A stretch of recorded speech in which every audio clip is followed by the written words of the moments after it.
खरं सांगायचं तर साऊथचे जे प्रेक्षक आहेत ते त्यांच्या राज्यात त्यांच्या चित्रपटांशिवाय दुसरे कोणते चित्रपट पाहतही नाही आणि लागू देत नाही, आणि मराठी प्रेक्षक जे आहेत ते त्यांच्या चित्रपटांकडे पाठ फिरवतात आणि त्यांच्याच राज्यात हिंदी चित्रपट पाहायला गर्दी करतात. असं का होतं? नमस्कार, मी साहिल निकम तुम्हा सर्वांचं मनापासून स्वागत करतो. तर सर्वप्रथम ह्या व्हिडिओमध्ये आपण 3 चित्रपटांचं बॉक्स ऑफिस कलेक्शन जाणून घेणार आहोत. त्यापैकी पहिला चित्रपट झापूक झुपूक, नंतर देव माणूस आणि त्यानंतर संत ज्ञानेश्वरांची मुक्ताई. सर्वप्रथम सूरज चव्हाणाचा झापूक झुपूक जो चित्रपट आला त्याला लागून 2 दिवस कंप्लीट झाले. तर पहिल्या दिवशी या चित्रपटाने जी कमाई केली ती आहे 24 लाख एवढी, आणि दुसऱ्या दिवशी सुद्धा या चित्रपटाने 24 लाख एवढीच कमाई केलेली आहे. चित्रपटाचं 2 दिवसाचं जर का नेट कलेक्शन पाहिलं तर ते झालेलं आहे 47 लाख एवढं, आणि चित्रपटाचं जे ग्रॉस कलेक्शन झालेलं ते आहे 54 लाख एवढं. आणि दुसरा चित्रपट म्हणजे देव माणूस. ह्या चित्रपटाला लागून सुद्धा 2 दिवस कंप्लीट झालेले आहेत. चित्रपटाने पहिल्या दिवशी म्हणजे शुक्रवारी जी कमाई केली ती आहे 14 लाख एवढी, आणि चित्रपटाने जी दुसऱ्या दिवशी कमाई केली ती आहे 19 लाख एवढे. चित्रपटाचं जे नेट कलेक्शन झालेलं आहे तर ते आहे 2 दिवसानंतर देव माणूस या चित्रपटाचं, तर ते आहे 33 लाख एवढं, आणि चित्रपटाचं जे ग्रॉस कलेक्शन झालेलं आहे 2 दिवसानंतर तर ते आहे 37 लाख एवढंच.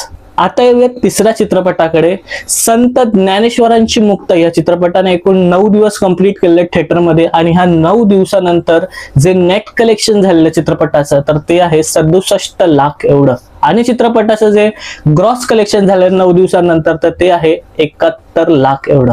तर या 3ही चित्रपटांचं जर का तुम्ही कलेक्शन पाहिलं तर कोणताही चित्रपट अजूनपर्यंत 1 कोटीच्या पुढे गेलेला नाहीये. बरं, या 3ही चित्रपटांमध्ये संत ज्ञानेश्वरांची मुक्ताई हा चित्रपट जो आहे त्याचा कंटेंट इतका छान आहे. जे संत ज्ञानेश्वर महाराज आहे त्यांनी इतकं छान मराठीसाठी लिहून ठेवलंय, आणि त्याच संत ज्ञानेश्वर महाराजांचा एक मराठी चित्रपट येतो तो चालत नाही. ही किती दुर्भाग्याची गोष्ट आहे असं वाटतं. आणि खरंच सांगू की जर का कंटेंट चांगला नसेल ना तर तुम्ही खुशाल जाऊ नका. तुमची जर का तुम्हाला सूरज चव्हाणचा चित्रपट आवडत नाहीये, तुम्हाला नावं ठेवायचे, तो तुमचा भाग आहे. पण संत ज्ञानेश्वरांची मुक्ताई हा चित्रपट चांगला असून जर का तुम्ही जात नाही, पूर्ण थिएटर्स रिकामी आहेत, तर कुठेतरी मराठी प्रेक्षकांचं चुकतंय असं मला वाटतं. सॉरी, म्हणजे मला कितीही तुम्ही काही बोला, पण कुठेतरी मराठी प्रेक्षकांचं चुकतंय. जर का तुम्ही चांगला कंटेंट असेल आणि त्याला दाद देत नसेल ना तर ते कुठेतरी चुकते. कारण मी स्वतः संत ज्ञानेश्वरांची मुक्ताई हा चित्रपट पाहिला. इतका छान चित्रपट आहे की काय सांगू यार तुम्हाला. इतकं छान माऊलींबद्दल सांगितलेलं आहे, मुक्ताईबद्दल सांगितलेलं आहे.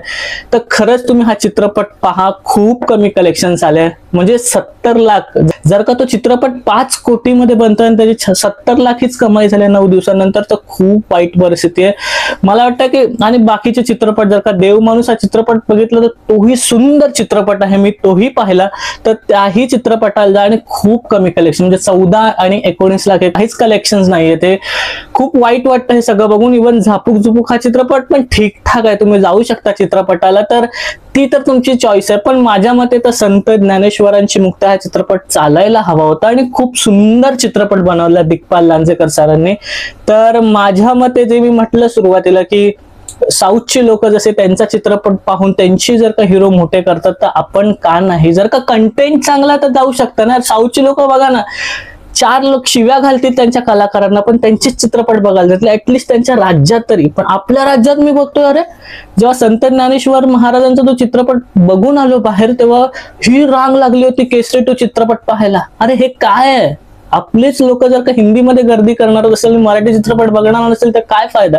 मग या कलाकृती बनतायत कशासाठी हाच प्रश्न पडतो. त्यामुळे सॉरी, मी म्हणजे मराठी प्रेक्षकांना बोलतोय पण त्यापैकी मीही एक आहे. त्यामुळे माझ्या मते तरी असे पिक्चर, असे चित्रपट, असा कंटेंट आपल्या आई वडिलांना, आपली मुलांना दाखवायला पाहिजे, नाही की हिंदी सिकंदर वगैरे हे चित्रपट दाखवायला पाहिजे, असं माझं प्रामाणिक मत आहे. तर इथेच थांबतो.